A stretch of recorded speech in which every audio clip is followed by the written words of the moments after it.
Welcome to the Windows Club. We are here with a video on counting the number of yes or no entries in Excel.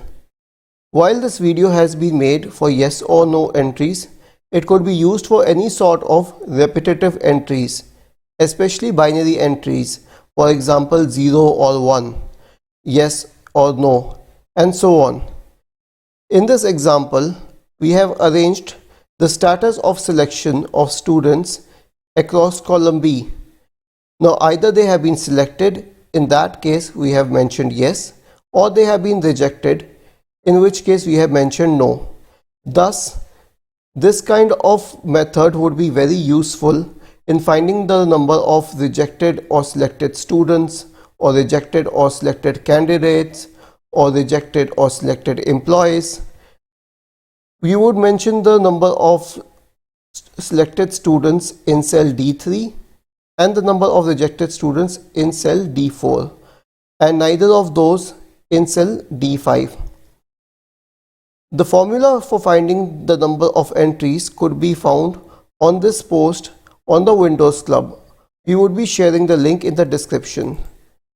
Simply copy the formula and paste it. In my case, the first cell is B3, the last cell is B8, and the repetitive entry is yes for the first case. When I click outside, I'll get the number of repetitive entries, which is 2 in this list. Similar is the case for no. The first cell would be B3, the last cell would be B8, and the repetitive entry would be no. It is similar for other kind of repetitive entries, even binary ones, 0 or 1.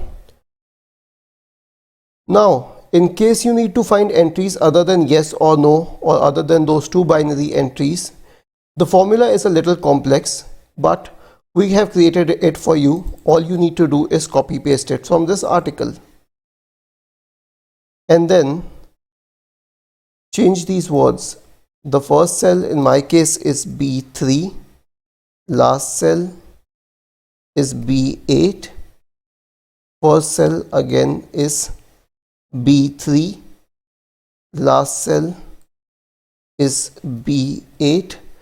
Now the first entry is yes,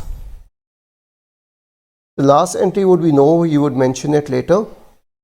First cell B3, last cell again it would be B8. The second entry would be no. One last time, the first cell would be B3, last cell would be B8, and then click outside. So here's the result. I hope this video was easy. If you have any questions, please mention them in the comment section. Do not forget to subscribe to the channel. Thank you for watching the video and have a nice day.